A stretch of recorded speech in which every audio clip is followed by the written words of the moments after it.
नमस्ते। आज हम सभी यहाँ एक महत्वपूर्ण विषय पर बात करने आए हैं। जैसे कि आप जानते होंगे कि NEP नेशनल एजुकेशन पॉलिसी 2020 के तहत सरकार ने बच्चों के पढ़ने और लिखने को महत्व दिया है और साथ ही हमारे विकासात्मक लक्ष्य भी इसी बात पर जोर देते हैं कि बच्चे अच्छे संचारक बन पाएं, यानी कि अपनी बात को अच्छे से बोल पाएं और दूसरों तक पहुंचा पाएं। बच्चे काम से जुड़े रहने वाले शिक्षार्थी बने तथा लगातार सीखते रहें और अपने निकटतम परिवेश से जुड़े रहें। इसी को मद्देनजर रखते हुए SRF फाउंडेशन ने बच्चों के लिए कक्षा 1, 2, 3 में रीडिंग कॉर्नर बनाए हैं। मैं कायनात परवीन आपके सामने SRF फाउंडेशन के सौजन्य से उपस्थित हूं और आज हम रीडिंग कॉर्नर के बारे में चर्चा करेंगे कि रीडिंग कॉर्नर बच्चों के लिए क्यों ज़रूरी होते हैं और रीडिंग कॉर्नर को कक्षा में किस तरह बनाया जा सकता है। रीडिंग कॉर्नर FLN प्रोग्राम का एक बहुत महत्वपूर्ण अंग है। कक्षा में रीडिंग कॉर्नर बच्चों की पढ़ने की क्षमता अथवा बच्चों में पढ़ने की रुचि भी बढ़ाता है। पहले हम रीडिंग कॉर्नर को बनाना शुरू करते हैं। सबसे पहले अध्यापक कक्षा में ऐसा कोना चुने जो ब्लैक बोर्ड और खिड़की के पास हो ताकि वहां उचित रोशनी हो। कक्षा में बच्चों की बैठने और पढ़ने के लिए पर्याप्त और आरामदायक जगह की व्यवस्था हो। अध्यापक और बच्चे दोनों मिलकर रीडिंग कॉर्नर की स्थापना करें ताकि छात्रों में शुरू से ही रीडिंग कॉर्नर को लेकर अपनेपन की भावना हो।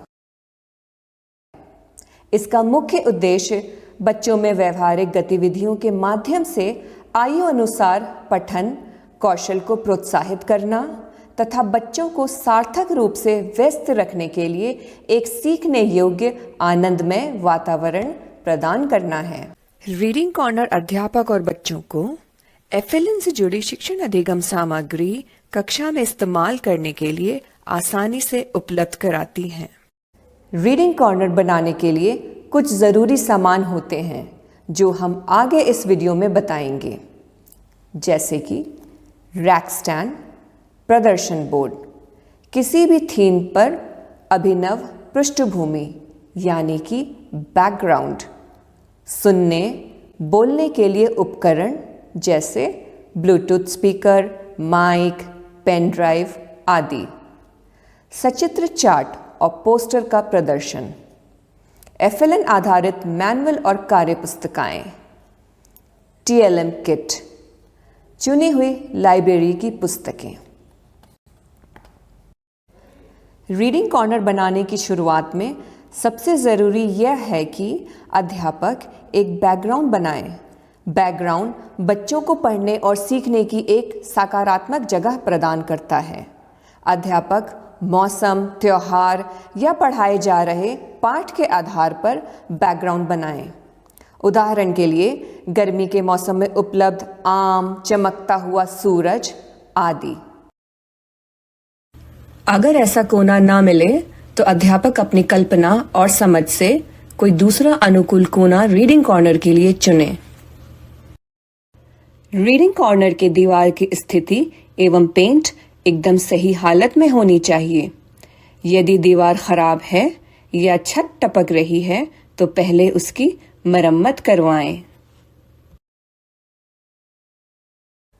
सबसे पहले अध्यापक चुनी हुई थीम का आधार बनाने के लिए भूरे या किसी भी अन्य रंग के कागज को दीवार पर चिपकाएं।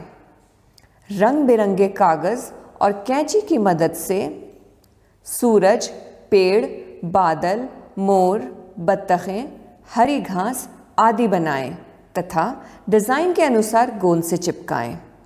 अध्यापक इस बैकग्राउंड को 3 से 4 महीने में बदल सकते हैं। बैकग्राउंड को पढ़ने योग्य बनाने के लिए विभिन्न चित्रों पर कक्षा में चल रहे विषय से संबंधित जैसे अक्षर, गिनती, 2 या 3 अक्षर वाले शब्द, मात्रा वाले शब्द, दिनों, महीनों के नाम आदि की लिखाई करें। जैसे यहाँ एक रीडिंग कॉर्नर में मोर पर गणित में जोड़ के विभिन्न तरीके लिखे गए हैं। फलों पर कुछ मात्राओं वाले शब्द लिखे गए हैं और इन बत्तखों पर सप्ताह के नाम लिखे गए हैं।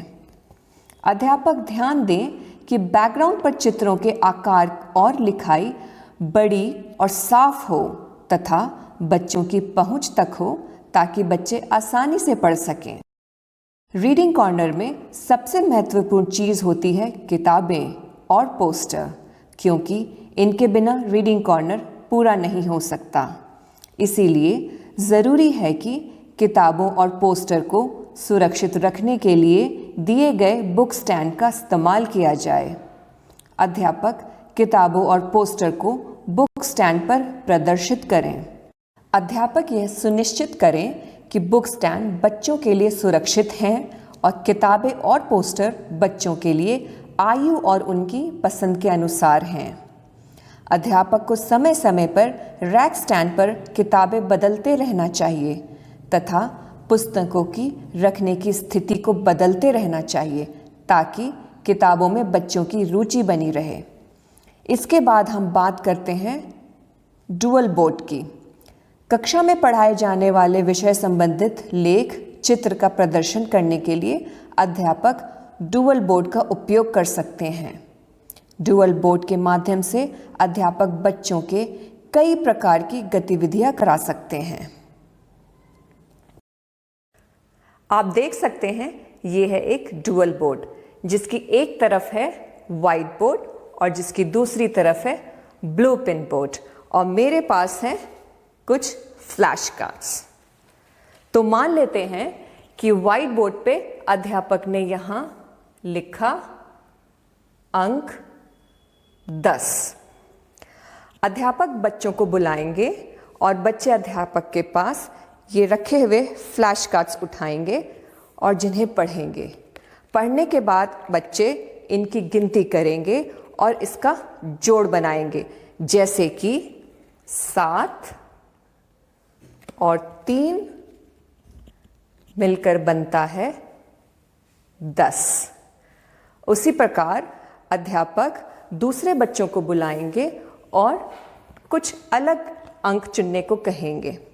बच्चे आएंगे, फिर से दोबारा कार्ड उठाएंगे और रखे हुए नंबरों को पढ़ेंगे, रखे हुए अंकों को पढ़ेंगे, जैसे कि 6 और 4 जुड़कर बनता है 10।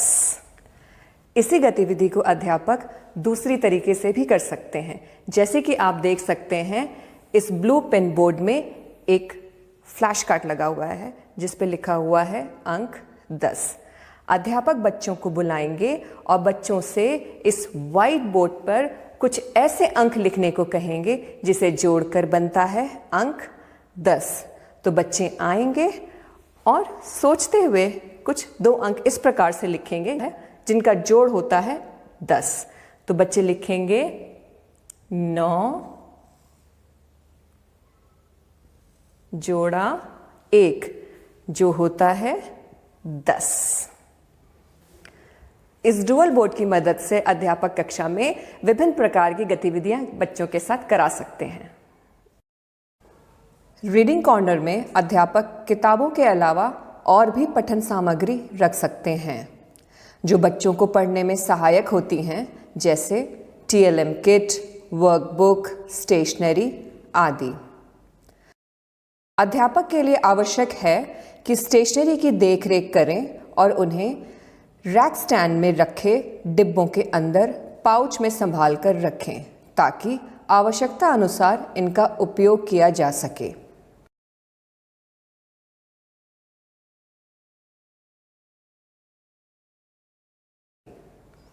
आगे बात करते हैं ब्लूटूथ स्पीकर और माइक की। ऑडियो उपकरण बच्चों को किसी भी विषय को स्पष्ट रूप से सुनने और समझने में मदद करते हैं। इसके द्वारा बच्चे अपने रिकॉर्ड की गई आवाज़ भी सुन सकते हैं ताकि भाषा में होने वाली गलतियों को वो सुधार सकें तथा अपनी भाषा का विकास कर सकें। उसी प्रकार बच्चों में भाषा के विकास के लिए अध्यापक ऑडियो उपकरण की मदद से YouTube के द्वारा कविताएं और कहानियां डाउनलोड करके बच्चों को सुना सकते हैं। अब समझते हैं रीडिंग कॉर्नर में ग्रीन मैट यानी हरी दरी के महत्व को। चटाई रीडिंग कॉर्नर को एक निश्चिंत और स्थिर स्थान बनाती है जिसमें बच्चे और अध्यापक बैठकर रीडिंग कॉर्नर का सही तरह से उपयोग कर सकते हैं। अंत में मैं ये कहना चाहूँगी कि SRF फाउंडेशन द्वारा रीडिंग कॉर्नर में प्रदान किए गए सभी शिक्षक सामग्री एवं उपकरण की देखभाल अध्यापक की जिम्मेदारी है। यह सभी सामग्री बहुमूल्य है क्योंकि ये सभी चीज़ें बच्चों के शैक्षणिक विकास के लिए प्रदान की गई हैं। अध्यापक बच्चों में यह भी जागरूकता जगाएं कि ये बहुमूल्य सामग्रियों की सुरक्षा क्यों आवश्यक है ताकि इन्हें कैसे संभाल कर रखा जा सकता है।